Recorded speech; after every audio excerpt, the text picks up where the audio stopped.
Welcome, everybody. Welcome back to the Two Dumb Yinzers. This is episode 59. 59. We are, as you can see, live. We are live right now. How you doing today, Mike? I am doing great. This is the very first episode, the very first show of the Two Dumb Yinzers live. I'm just so excited. I just want to start off by saying this is Monday, May 9th. We welcome everybody.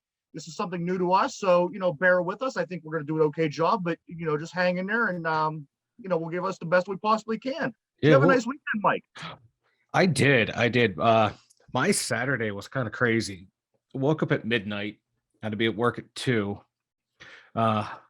Worked from like 8. Got home. My kid was already being crazy. Just dealt with that. Played with him for a while. Then I had a lunch I was going to go to at 1. Well, my kid decided it was time to go for a car ride. I'm like, nah, dude, I got somewhere I need to be. He's like, no, car ride. McDonald's, Happy Meal. It's like, all right, fine. So I run out, get him a Happy Meal, get him back home, make it to my lunch 5 minutes late. So my anxiety was just through the roof because I hate being late. I hate it. I can't stand it. So I was late, but I had a nice lunch, nice 2-hour lunch. Then I get home thinking I'll be able to take a nap. No, my kid wanted to go for another car ride. So at this point, it's like 3:30. I've been up since midnight. I had like 2 hours of sleep before I went into work because I couldn't sleep the night before. So I did that, drove him around again. We played some more. Then I decided to start drinking. I drank heavily from 6 o'clock till like 10. By 10:45, I was passed out. I woke up the next morning, had no idea where I was. Was your son drinking too, or was it just you? It was just me. He probably wishes he was drinking. The kid had like the time of his life. He was just doing whatever he wanted. He's like, Dad's playing video games. Dad's drinking. I'm going to do what I want. Yeah, right. Yeah. So that was Saturday. Sunday was a great day. Mother's Day. Took my mom out shopping, let her do her thing. I went out, bought some patio furniture for my deck. It was a good day. And I drank some more. So I might be a little hungover right now. That was my weekend. Sounds good. We want to say, obviously, we also want to say happy Mother's Day, a little late happy Mother's Day to everybody out there who's a mother. Yes. We also want to say that this is our new live show. We're going to be live every day from 11 to 12. We're still kind of working out the kinks here with as far as how to get it across and where we're going with everything. But just hang in there, hang tight. We are going to get it. It's we're just kind of on trial by error. So just bear with us. I promise you, we will get it. We're two old guys trying to figure out technology. We grew up with this. With emerging technology, you think we would know what we're doing by now, but no, not at all. We have no idea what we're doing. Oh, fuck no. I want to kind of just start off, Mike, with something a little interesting that I seen on the news. Okay. Elon Musk, did you catch this? Last night at 8:51 p.m., Elon Musk tweeted a cryptic tweet.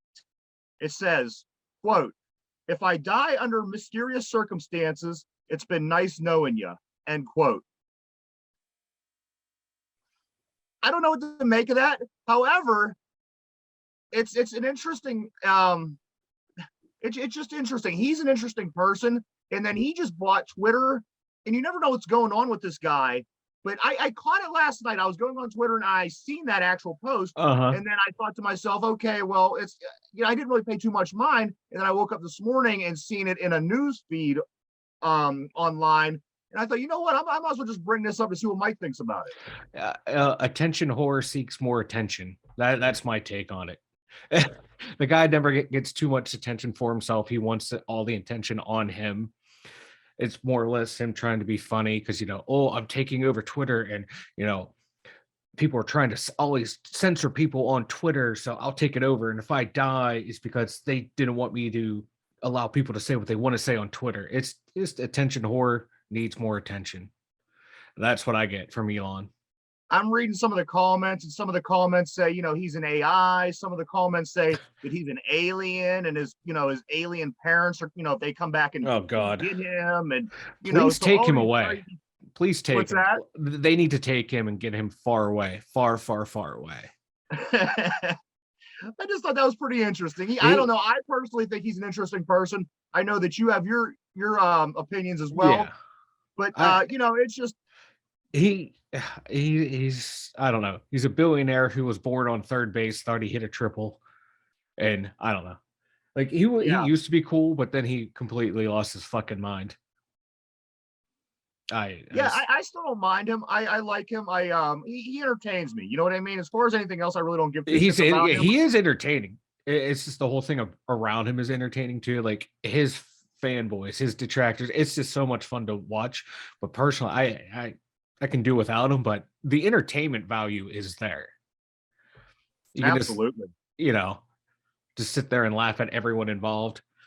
And actually watch him talk next time you see him on TV or somewhere on a video talking. Mm-hmm. He has real strange mannerisms. If you watch his eyes when he's talking, they're constantly moving. His eyes are constantly moving. They don't stop. Here, down, up, side, and it almost drives you crazy once you pick it up. But there's just something so bizarre and entertaining about him. I mean, once he's talking and once he's saying something, it's almost like, all right, let's stop to see what Elon Musk has to say, Yeah, and then watch our investments tank because he said something stupid. Yeah. That's really what happens. Yes. I got another one. The people in Alabama, the prisoner who was released by the correctional officer, they got it on camera. Apparently, did you see this? I caught something like the tail end of it, just like the little cry on saying, like, victim can't believe prison guard helped prisoner escape. I was like, what the hell is going on? And then it never came up. I guess I just missed the end of the story. Is that what we're talking about here? Like the prison guard helped the guy get out? Yeah, that blonde lady with the bangs. Well, she was the correctional officer. Okay. And apparently, there's been an affair going on for years with these two. Uh-huh. And they just found the vehicle. It was an SUV that she, there's video of her pulling up the vehicle. And for some reason, I'm thinking it was a police car or a correctional car or something. Uh-huh. But anyway, the story says it was an SUV, which it may have been. I don't fucking know. So she walks around, gets out of the vehicle, walks up to the door, opens it. The prisoner comes walking out in handcuffs. Uh-huh. She opens the back door. He gets in and they drive away. And that was the last time anybody's seen of them. Now they just recently found the vehicle somewhere in Alabama, and they're wondering where the hell these people were at. Sorry, there. only in Alabama. That's like an Alabama story. Like the minute you said Alabama, I was like, this is going to be the bar is set low when you talk about Alabama. Yeah. But that's wild. That's wild. I like. That's like an only in America type situation. Every other country be like, nah. We're not gonna. No, we're gonna keep you in here. We're not gonna let you out. Only in America, be like, yeah, fuck yeah, I'll go with you. Let's go. Let's burn this fucker down. Let's go. And it's real weird. I mean, you're watching a video and you see, like I said, she opens the door to the building, and then she just turns around and starts walking around the driver's side of the car. The guy just comes walking out on his own with his handcuffs on. And how can you not? And how can you not, for people who's supposed to be under surveillance 24 hours a day, 7 days a week, how can you not know that there's an affair going on after years with a correctional officer?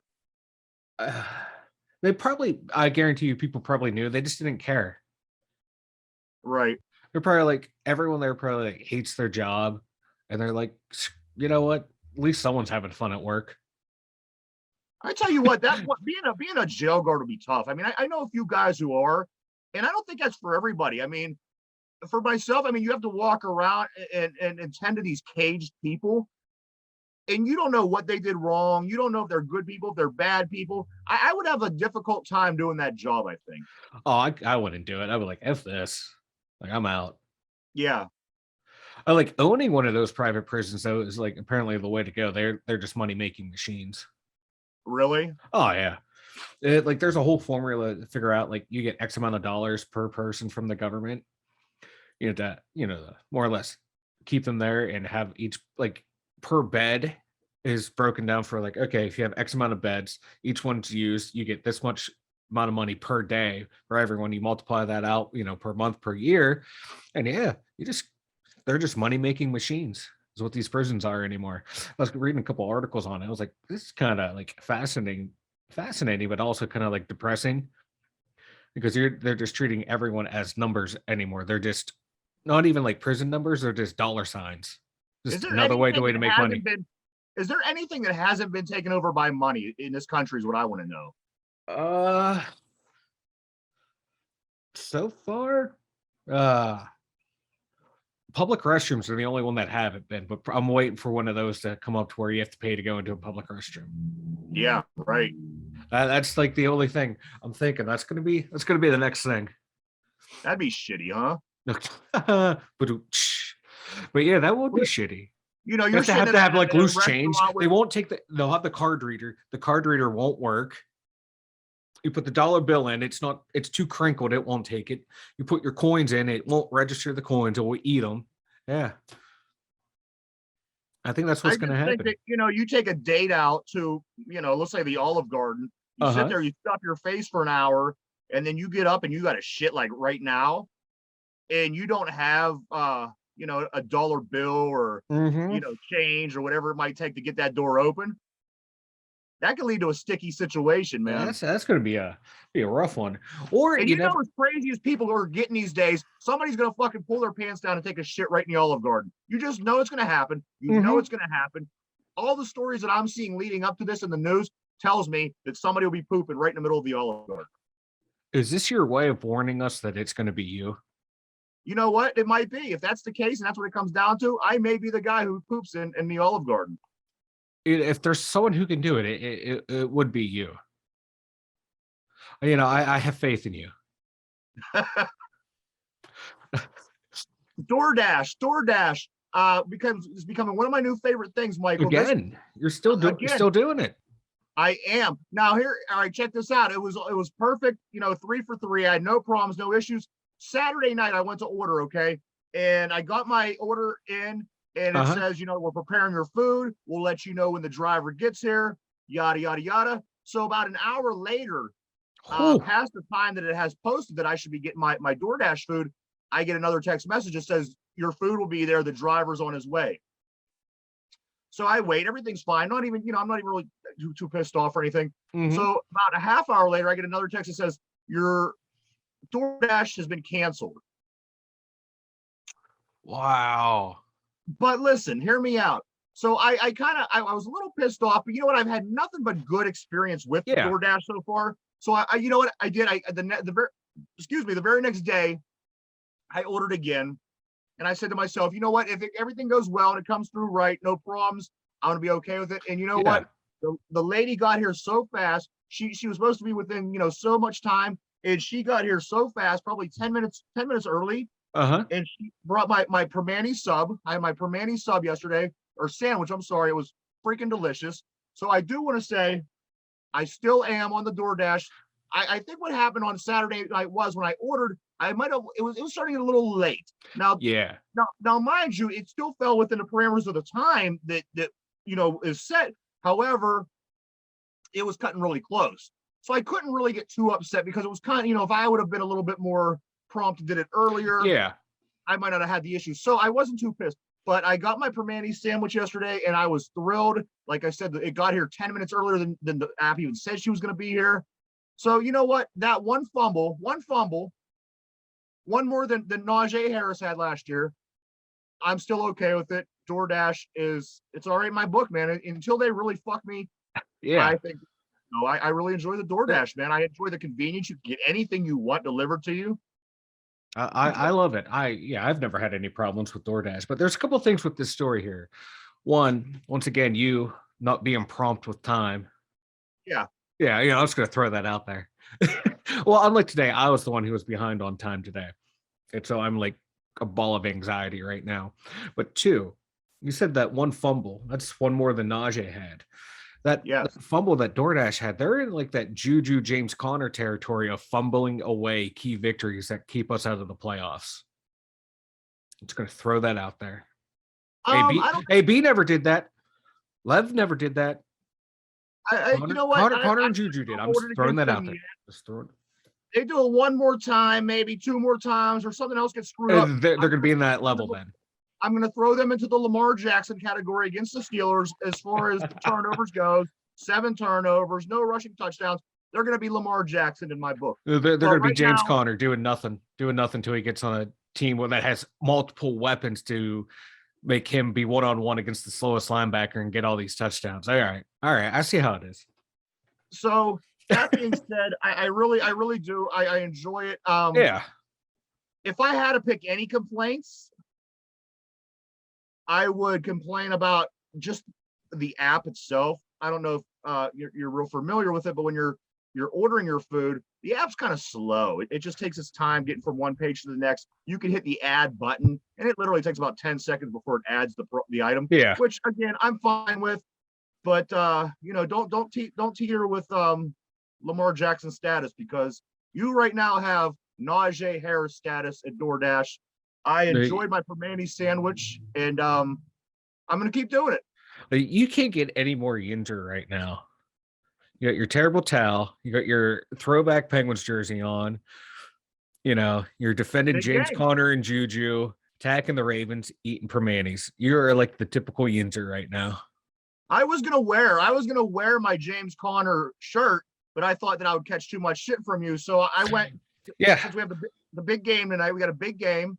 I went with the Penguins here. We have game 4. Yes. The Penguins surprisingly are up 2 games to 1. I mean, who would have thought? Who would have thought? Here at home, we have a chance to go 3-1. Take pretty good control of this series. Yeah. Mike, give me your take on tonight's game. So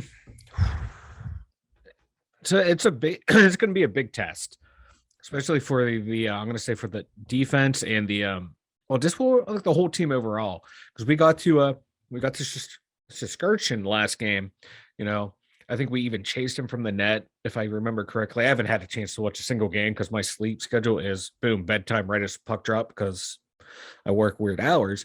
So I'm just catching on the fly. But we put up 7 against them the last game. So we need to keep that pressure up. We're not going to score that many every game, but we come out tonight, and if we keep the pressure on offense, keep the puck in their zone, get the good cycle going like always, get good shots on goal, I think they'll crack it. But it's going to be a team effort. They're going to have to buy into playing the scored situation, get a lead, but don't get too loose with it. Keep playing tight D. Don't overcommit on the defense. Don't pinch every time. Just play tight playoff hockey, and they will have a chance, because we have to remember we have a goalie back there this is only his 3rd playoff game. So he's been playing pretty well coming in on reserve, and these last couple games been playing well. But we need to keep playing tight D, tight through the neutral zone, being smart when we pinch in, just keep a good cycle going up top in the offensive zone. Easier said than done, of course, but this team knows how to play the right way. But it's like a lot of times, they want to play that fast, loose hockey, and that's fun. It's fun to play any sport that way, that loose style. You're going out there, you're just trying to do what you can to score. Not everyone likes to play that tight defensive game. They know they need to. It's boring hockey to play, but this team has a lot of veterans who know that's the way to do it. And they showed it last game. Like, hey, if we need to lock it down, we're starting to get a little sloppy, we'll lock it up. If they can do that for an entire 60 minutes, just play that dedicated system, I think they will pull out the upset. And is that similar to the system that the Boston Bruins were doing about 5 or 6 years ago, where we couldn't even get it across the middle of the ice? Oh my God. That's frustrating. If anybody works on that defense, on that style, and brings it, you're going to frustrate every single team you play, because you can't just get out there and play hockey. It's such a So you look at like the way we won the last 2 cups. We kind of more or less played that good style all around. It was just that faster pace. But Penguins now are getting a little older, so if they can slow the game down and just manage the game the right way, I think they will just frustrate the Rangers because they're a younger team. They don't have a lot of playoff experience. Yeah. No, I still, this series can still go either way.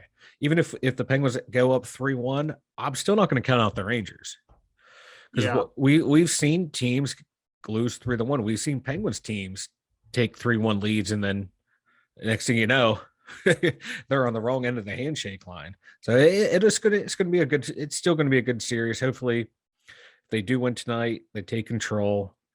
Goes back to Madison Square Garden. When that game's going to be fun because that crowd's going to be fired up. They're going to be pissed off. The Rangers are going to be pissed off. That game right there will be fireworks. Game 5, win or lose for the Penguins or the Rangers is going to be. I think that's going to be the key. Because if we win tonight, we win game 5. Boom, series over. If we win tonight and then the Rangers win game 5, that's giving them the confidence and life back that you don't want to give a team that's desperate because they're going to be playing with reckless abandon at that point of like, hey, we have nothing to lose. We're just going to throw it all at you. See, I like if we win tonight, we go up 3-1. We go up to MSG. However, that's only for one game. Then we come back home to Pittsburgh to play game 6. I like our chances. If we can win, I really like our chances. If we lose tonight, it's going to be sketchy for me. Yeah, I don't want it to go back tied because they're going to be going home with. It's really hard to tell like how real is game to game momentum in hockey. Shift to shift momentum, yeah, but game to game, we'll find out if there is game to game momentum if the Rangers do win tonight and they carry that over going back home. Absolutely. I tell you what, it's going to be an amazing series. And you know what? Whoever does squeak out of this round, you get the winner of Washington and Tampa Bay. No, I thought it was Carolina, Boston. Oh, really? Yeah. Yeah. Okay. I could be mistaken. I this new playoff format, it's still confusing to me, even though it's been out for like 2 years now, 3 years. I still can't remember who we would play, but you might be right. Yeah, you know what? I don't know. I just think somebody had Washington or Tampa Bay chalked in as the next team of the next teams that the Penguins would play if we would win. Okay. But you know what? I could be wrong. It was just something I read. If I'm stating wrong, I apologize. I could be wrong too. So I just know it's one of those 4 teams we would be playing. Washington in the second round would be nothing new to us, huh? No, God, no. They've only beat us once or twice in the second round. Yeah. Like this dates back since the 90s. Penguins Capitals second round. Just one time when we won the back-to-back cups, we beat them back-to-back. Yeah. The one time they beat us is when they won their one cup and haven't done anything since. And those were all second round games, Yeah, it's insane. That's like to me, that's one of the most underrated rivalries in sports. Absolutely. It's because it's Penguins Flyers. That's everyone knows that in hockey, but Penguins Capitals. It's just one of those things. I just remember watching those games in the 90s all the way up till now. It's as far as the games meaning anything, Capitals and Penguins rivalry tops everything because the Flyers, these games don't ever mean anything. They're rough. They're guys are taking jabs at each other. The fans are going crazy. But the Philadelphia, there's really never it's a hatred thing behind those games. I think like on only a handful of times in the playoffs, it's like the winner has gone on to win the Stanley Cup. But those are just you hate the Flyers. You hate to lose to the Flyers. Like if you lose to the Capitals, like okay, you know what? It sucks, but hey, they're the Capitals. They have a lot of good players. But you lose to the Flyers, I don't care. It's debilitating. It's demoralizing. It ruins your entire week. Let me ask you a Yinzer question. Would you rather lose to the Flyers with the Penguins or to the Ravens with the Steelers? What's the worst? What makes you feel worse? Penguins against the Flyers makes me feel worse. If it's against the Ravens, you know what? Hey, that's like 2 identical teams right there. Steelers, Ravens. They're identical in the way they play, the way they approach the game. That's fine. I can deal with that. But you lose to the Philadelphia Flyers. Ugh, disgusting. I can't. See, my opinion, I would rather lose to the Flyers because a lot of times those games are insignificant. And during the season, if you play them 8 times and you lose 3 or 4, I mean, it really doesn't matter. If you lose to the Ravens once or twice during the season, that could be the season. Just because it always comes down to a game or 2. Yeah. So every game is so much more important in the NFL per individual game. Oh, yeah, I personally would rather lose to the Flyers, but that's just me. See, I can understand like from that perspective of like looking at the schedule, but and the standings and all that stuff. But no, just from like a personal level, no, it's you got to beat the Flyers every time. You have to. Let me jump ship here. We're going to go over to football. The Steelers will be the least traveled team this season, traveling only 6,442 miles and never leaving the East Coast. The Seattle Seahawks will be the most traveled team, traveling 29,466 miles, changing time zones 34 times. Whew. That's the bad part of being a West Coast team. Yes. So I like that, that plays a part. And a lot of people say, well, you know what, how big of a part does it play? It plays 23,000 miles worth of a part because, that means something. That time away from home, you're on the road, you're hoteling it, you're doing all the necessary things that you have to do while you're in an opposing city, opposed to playing home. You're in the comfort of your own home. You're waking up in your bed. You're getting down to the stadium, just a short period of time before you have to. I think that does play a role, and I think that the Steelers will take advantage. And I think that, you know what?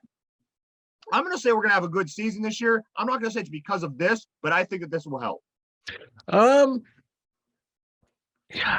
Yeah, I see where you're coming from too. But as you were saying though, like all that travel and stuff, that you see it in like other sports where you have these big, away swings where teams tend to bond because you're out. It's just you guys out there. That tends to bring you together. I don't 23,000 miles. Yeah, no, difference.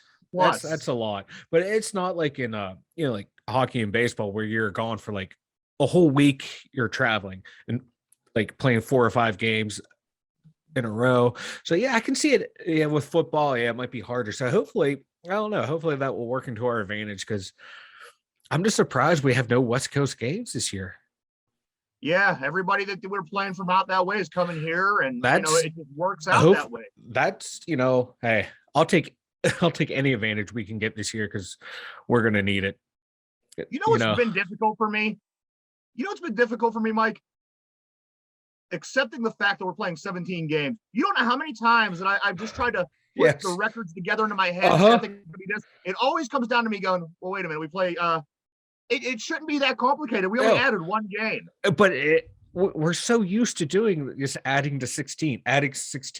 It's very easy. It's an even number. You throw in this odd number bullshit. I'm confused. Because even back before they changed it from 14 games to 16, I was still a little young. So the only thing I really know as a football fan is a 16-game schedule. Yeah.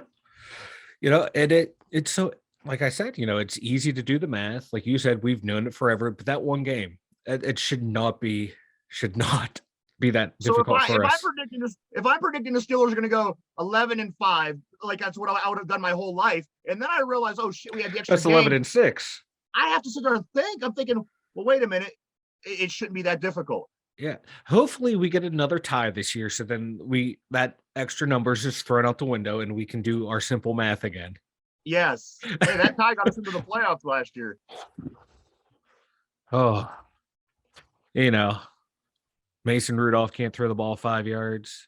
Deontay Johnson can't hold on to the ball. Freiermuth can't hold on to the ball. Cam Hayward can't do anything against the Lions. I get my typical complaints of the Steelers. Get my typical complaints of the Steelers out of the way.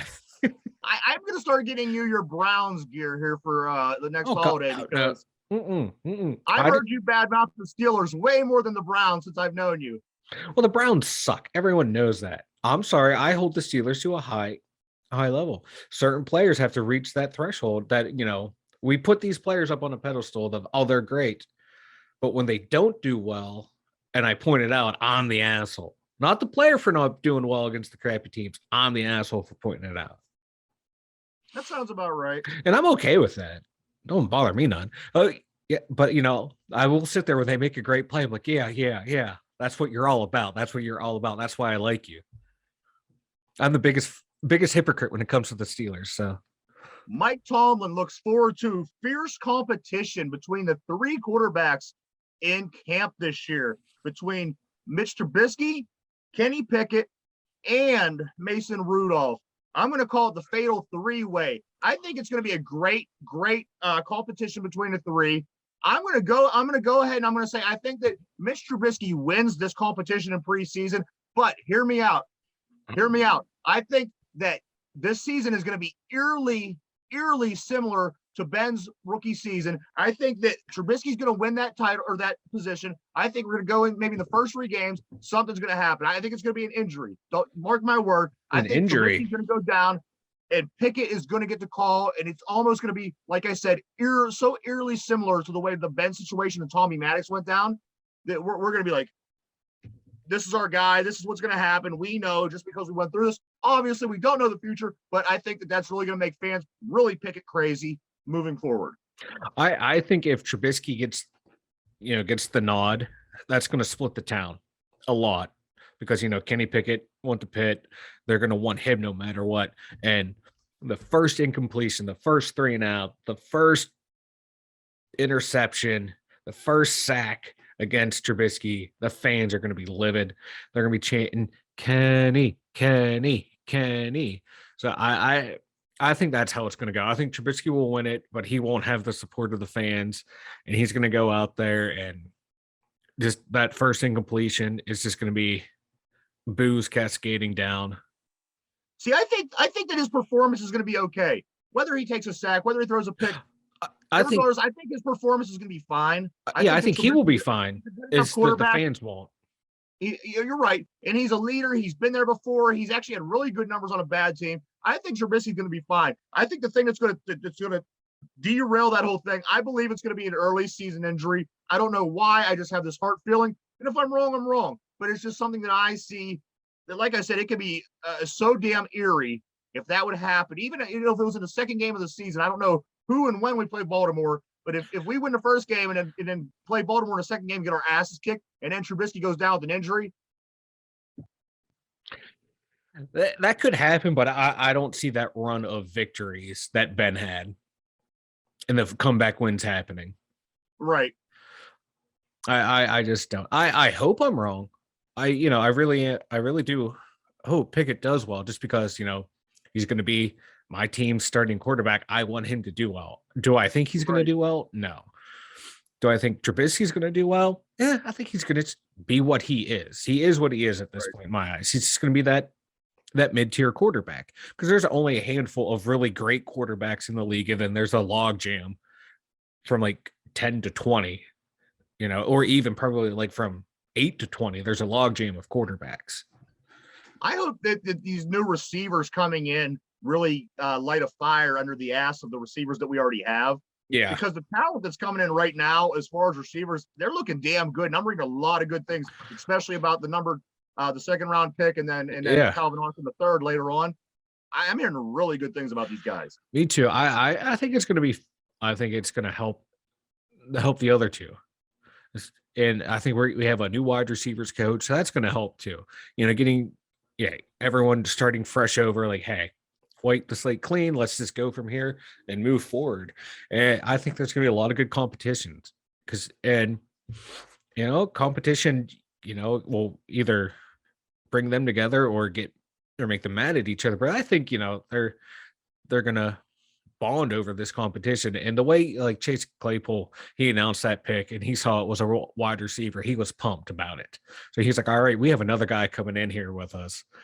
And, they signed Boykin from the Ravens. They drafted Calvin Austin. They already have some other guys on the roster that, they brought in Gunner. They have Cody White. So I think there's going to be a lot of good competition. It's going to breed success for them all. I tell you what, Calvin Austin III, it is really rubbing Baltimore the wrong way. The fact that we stuck in there and got him, it almost seems like. And in the article I was reading yesterday, just talking about what a steal he was for that round. Mm-hmm. I can't wait to see what he brings to the table, just from everything that I'm reading and hearing. Because if Baltimore really feels that way that we. That's telling me something. And the fact that they're still going on and on about it, that tells me something. I can't wait to see this kid out on the field. Me too. I like those shorter wide receivers that are quick and fast. Just 'cause the way they can run their routes, I just love watching that. And this once they get the ball in their hands, what they can do. It's fun to me. And I don't know where he is as far as, I mean, if he's down on the depth chart, is he going to be playing any special teams, or if he has any special teams experience in college? Yeah, I'm just ready to see this guy play, get his hands on the ball, and see what he could do. because I think I wouldn't surprise me if they put him back there on kickoff returns, him and Gunner back there Yeah, together, because I think Gunner's going to be our number one punt returner. That's why they yeah. signed him. That's why they signed him to be the number one returner. And kickoffs you have two, so I wouldn't be surprised if you have those two back there. In preseason, I think he's going to get a lot of action doing returns to see what he can do. We're due. We're due for some good punt returning and kickoff returning here in Pittsburgh. Yeah, it's been a while since AB was back there returning kicks. And we had every once in a while, Johnson would go back there return kicks in his first 2 years. That was fun to watch. Where's James Washington? I lost track. Where's Cowboys. That's right. Yeah, he went down there. Hopefully, he had potential. I just don't know what happened. Right. So it'd be nice. Hey, he didn't say anything bad when he left. He took it all in stride. He understood, and hopefully he has a good year down there. He seemed like a good guy. Like I said, he just kind of falls in that category of let's get him because he was a Steeler, and that's going to be a good pickup.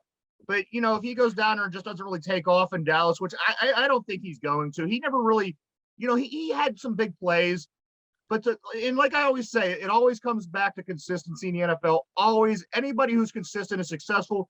Anybody who's not consistent isn't as successful.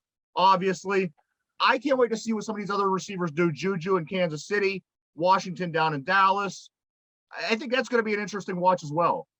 I think obviously Washington's numbers are going to be better than they were in Pittsburgh just because he didn't play a whole lot. I wouldn't surprise me if he ends up around 800 yards receiving this year. Juju, just because of all the weapons they have down there. But I don't know. They lost Tyreek Hill, so that's going to be they lost two receivers, two down there. So that's going to be a totally different offense now. Because when he originally signed there, you had Kelsey at tight end, Tyreek Hill that's going to draw all your attention. That's going to leave you open. So now he's back to more or less being that number one, number two receiver. Same position he was in when AB left. They put him in a higher role, and he just couldn't get it done. Yeah, and I just don't see him going to be doing that well down there. I'm pulling up their. Let me pull up their real quick here, the roster. I think that Mahomes is going to be shitting himself once he sees how the passing game declines because of the receivers. He's going to be like, where's my guys? Where's Tyreek at? His crazy ass girlfriend's going to be crazy as hell. He's going to be losing his mind. I hope this is where the Chiefs start to fall apart. I hope so too. Yeah, I'm looking at their. Oh, yeah, I'm looking at their wide receivers and stuff. Yeah, he's going to have to step up big time. Well, I forgot they have Josh Gordon. I believe they signed the receiver from oh my God, Green Bay. And they drafted Sky Moore, who was another little guy, kind of like in that Calvin Austin role. I think he's going to be really good too. Who they get from Green Bay? There he goes. Marquez Valdez Scantling. Sounds like a coffee maker. Yeah, but no, he was actually really good. He was only reason I really know about him. I picked him up in my fantasy football league as a free agent. I needed a receiver. Dude came in clutch, and I was just looking at his overall numbers in the actual real games. He's a damn good receiver. So Juju might be okay now because if they make MVS their number one. Then you have Kelsey and then Juju, and they have a good running back in Edwards-Helaire. So I think, wouldn't surprise me if he puts up 1,000 yards this year. I think Juju's going to do okay. I don't see no 1,000-yard season though. I think just maybe because of all the other weapons they have out there now, and just because he never got 1,000 yards here, did he? Yeah, I think his first years when we had AB and Bell. And Juju got 1,000. I think so. Yeah, I Oh think wow. Okay. yeah, because he got team MVP, and that's what made AB go crazy. Yeah, Because he, they're like, why did he get it? I'm the reason he's open. you're right. I And don't know.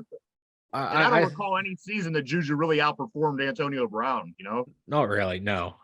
He had in 2018 he had 1,400 yards, Oh wow. Okay. I 7 touchdowns. His rookie year he had 917, and that was the 2 years with AB. The second year he had 552 yards. Of course, it's the year we lost Ben, and he had Mason and Duck throwing on the ball. 2020, he had 831 yards, 9 touchdowns. Ben throwing on the ball. Then last year, he only played 3 games. He had 129 yards. he did So he did make it back for the playoff game. yeah, I was so inspired when he did nothing. The way the fans made it seem like the sky was opening up for him to come back and play this game, what drove me nuts. The way it was sounding like, I'm like, is Jesus coming back? Is Buddha coming back? Is Muhammad coming back? Is That's the way Odin they coming back? made it seem, That's right. the way it sounded. I'm like, I might have to go find a religion now. If You're they all right. came back and healed him, he's the next one. Yeah, right. He was out walking down the 3 rivers, all 3. Yes. I got my new Juju statue. And it's the way that like the fans just act like he was like the greatest Steeler of all time. He could do no wrong. How dare you criticize? Oh, he's having fun. I don't care if he's having fun, but the minute it starts to affect you on the field, you got to stop that shit. And it was affecting him on the field, and he didn't stop it. That's why people were annoyed with him. Like, I give him all the credit in the world. Dude would go across the middle and take big shots. I give him credit for that. But and that comes back to coaching as well. The coach got to get in there and make sure he keeps his ass straight. You know what I mean? Well, you can only do so much, though. You can only control. But the player's going to do what the player's going to do. The player's a millionaire. The player's going to, and you got to talk to the guy. Say, hey, man, you're a big part of the team. If you're worried about taking pictures of yourself or playing on the team's opposing team's logo in the middle of the field, you're taking away from the mindset of getting ready to play football. And, if it takes 2-3 coaches sitting down, if it takes a GM sitting down, if it takes somebody saying, listen, Juju, you're not going to play. I know that you're a millionaire and you're a great receiver and this is what you do, but you're not going to play if this is the way that you're going to handle, because it's not about you. It's about the team. It's about winning. It's about trying to be a successful company. And when you're doing things that distract the other teammates, then you got to handle that. But it also comes down to a point, though, too, when you have someone that you really can't replace on the team, you just kind of you say that shit to them, but they know, like, who are you going to play? So everybody's replaceable. Everybody's replaceable. Yeah, no, we kind of learned that with AB. He wasn't replaceable. Ben wasn't replaceable. TJ's not. Tuitt's not. You can't let one person run wild so 52 other people suffer. You know what I mean? If it's going to take pulling that one guy out and trying to get somebody maybe to fill his spot, that's what you got to do. You know what I mean? And that might show the person that you're serious about their actions and you need these actions to stop. But it happens with every team, and it is what it is. You reach a certain level, and you have more slack. It is what it is. Well, they handled AB for how long? They kept his craziness under control for how long? So they're probably thinking, hey, maybe we do it with Juju. Just let him a little things, say stuff in private. I don't know. What would Bill Belichick do? Well, Bill Belichick doesn't have any star wide receivers, so they're all interchangeable. Yeah, they're all they're literally the same. That guy. Yeah, they're literally the same. So he has 5 guys that look exactly like me out there playing wide receiver, and somehow he's successful. Which we do have New England on the schedule this year, so that's going to be a big one. Mac Jones. Who would have thought Mac Jones would turn out the way he did? I think we talked about this before, but he was a surprise. I think under New England, is the one team that I would suspect that he would have come right out the gate and be successful, and he has. So if you landed him somewhere like the Jets or I don't think you're going to get the same Mac Jones, the same performance. No, no. I he did surprise me. Oh, speaking of surprises, Kenny Pickett is the odds-on favorite right now to be the rookie of the year. Oh wow, 7-1. You're right. Like how the thing is, I like Pickett. I'm a pick guy. I love the pick. I think that the draft pick was pretty good, and I think he's going to do well. But to be rookie of the year, yeah, I'm not. No, I think just now because he was the first quarterback taken, right? That's why he has those odds. I think it's going to come down to being a wide receiver, or if a running back has a monster year out of nowhere. And that's what I mean. You got all these skill players. You know what I mean? So many skill players that are coming up. It could really be anybody. You look how many quarterbacks have to have a perfect season, I think, or close to what Ben did. 405 to even be considered. But yeah, I'm gonna give him a big no on that one. I think it's gonna be one of the wide receivers because we had how many taken in that first round? It was ungodly amount of receivers taken. So I think it's gonna be one of them. That's where I'm going. I think it's gonna be one of the wide receivers. Oh yeah, Buccos. The Pirates, Mike, are 11-16. They're in third place in the division. They start a home series tonight with the Dodgers. What do you think about this? They're about right where they normally are at this time of the year, flirting with 500. Keep all the five fans excited. I did see that we lost our starting catcher. He's out for a while on injury. I saw the headline. I did not bother to click the article because it's the Pirates. Our shortstop, number one prospect in the minor leagues, is crushing it. I don't know if you saw this. He just jacked a home run, and he just looks at the bench, grabs his bat, and just chucks it like this, and just trotted around the field. He's like, "Why the bleep am I still down here? I should be up in the big leagues helping the boys out." So that's my thoughts on the Pirates. They're right where they are. You say he's the catcher down there? No, he's the shortstop. We lost our catcher. He's short. Okay. Yeah, we lost our starting catcher just recently, and our shortstop, who should be up here helping the team. If he's up here, we probably win a couple more games. And he's down in the minors, tearing it up and just crushing balls and just showing everyone up. Like, why should I be down here? Move me up. The Pittsburgh Maulers lose again. They're 0-4. They lose 21-13 to the New Jersey Generals. They're 0-3 in their division. The North Division are 0-4 overall. Their next game is at New Orleans on Saturday the 21st. My question is, who has a better winning percentage at the end of the season? Is it going to be the Pirates or is it going to be the Pittsburgh Maulers? I'm going to go with the Pirates, surprisingly. Maybe just because the Maulers might not win a game. Just because they might go, they might not win. Because I could see the Pirates finishing with a winning percentage of I don't know, 450. And I think the Maulers, even if they get one or two wins, they're not going to come close to that. So, yeah, I'm going to go with the Buccos. Well, the Maulers, they have the burden of the chicken salad curse, the curse of the chicken salad. Curse of the chicken salad. You don't cut a man for eating pizza. So, does the curse of Barry Bonds or the curse of the chicken salad outweigh this season? I think the curse of the chicken salad is going to keep keep the Maulers down. I think you're right. I really do. You know what? It's hard to tell because you don't know much about these guys. You can see a little bit on TV. You don't know much about this league. But, when a team starts 0-4, that's usually a pretty good telltale sign of where it's going to go for the rest of the year. But I just wonder, who's going to be there if they get do they have a draft? Are they fighting to get the number one overall pick? Who's it going to be?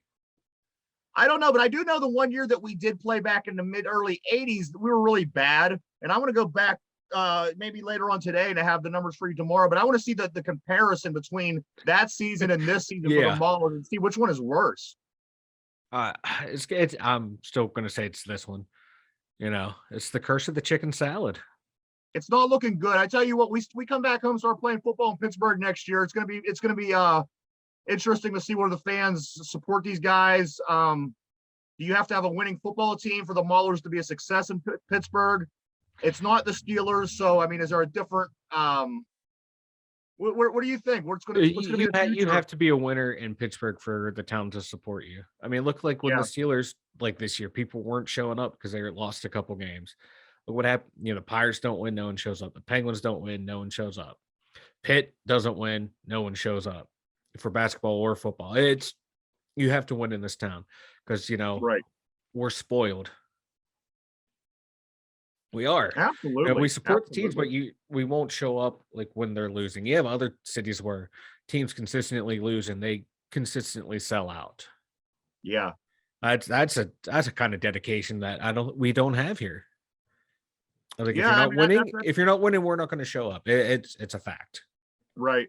But you know what I mean? I think that goes back to just life in general. If somebody's selling you a shitty product, You're not going to want keep it. going back and buying it. No. Or you're going to go back and keep buying that burger if the last time you went, it looked like somebody stuck their fingers all through your burger. Right. You know what I mean? Yeah. I think that's a human.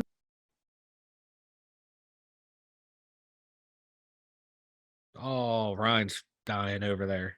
His phone was like, F you, Jobu. You know what I mean? I don't know, Yeah, but in sports, though, it's a kind of catch-22. If you don't show up, the team doesn't get, they say they don't get enough revenue to improve the team. So therefore, they want you to show up so they can make money to improve the team. But your team sucks. Why am I going to show up?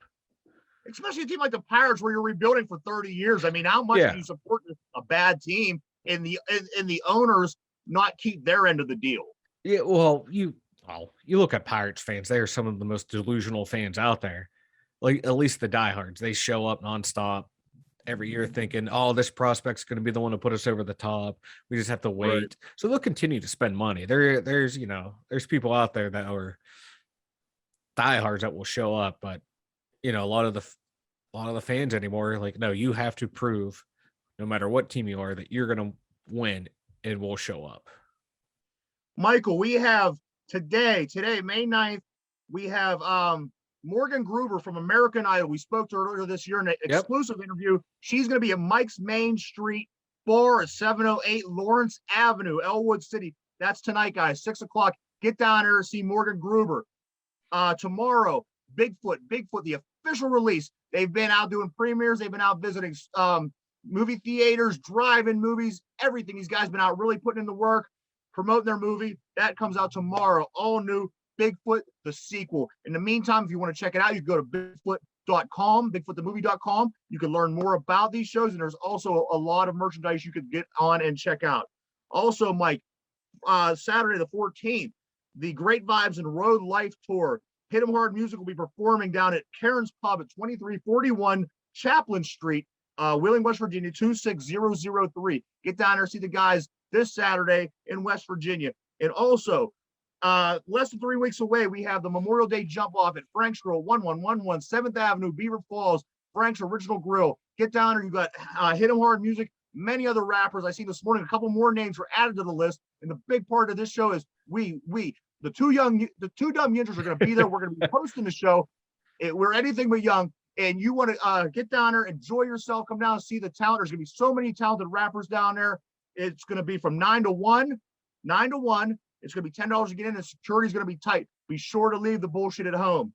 Yeah. Also, Michael, we have this week coming in. We have a special guest. I have a special guest. We just locked the deal last night. Nice. We have Donovan Jeter, the defensive lineman from Beaver Falls High School and Michigan, the Michigan Wolverine defensive lineman, undrafted, signed with the Pittsburgh Steelers last week. He is going to be in this week. We're going to be talking with the rookie Steeler, Donovan Jeter. Also, for our show, keep continuing to listen to the podcast on Spotify, Anchor, and the whole entire list we have listed on Facebook. You can check us out so many places for our podcast. You could also, for the Zoom show, check us out on YouTube. And then, like I said, Mike and I are working out the kinks on this live show. It was supposed to be on Facebook Live today, and Mike is going to work on it to make sure it gets up. I'm not sure where, but we will certainly. Oh, it's on Facebook Live right now. We're on Facebook Live right now. I don't know what I'm talking about. But, we do hope to make things a little bit more smooth moving forward. It was kind of rocky today. We got started a little late, but like I said, keep tuning in. Tomorrow, today's only day one. It's going to get better, I promise. It's only going to get better. Also, visit our website at www.2dumbyinzers.com. That's www.2dumbyinzers.com for updates, shows, merchandise, contact information, Mike's blog, etc. We also want to thank everybody for tuning in. Join us tomorrow at the same time, same place for an all-new live Zoom show. And Mike, do you have anything else before we take off today? No, that was everything. You covered everything. Yeah, I literally have nothing else to add to the show today. All right. Other than I just want to thank everyone for tuning in, and thanks for always hanging out and listening with us. We greatly appreciate it. Thank you so much. And I tell you what, until tomorrow, you have a great day. For the Two Dumb Yinzers, I'm Ryan. He's Mike, and we'll see everybody tomorrow. Bye-bye. Take care.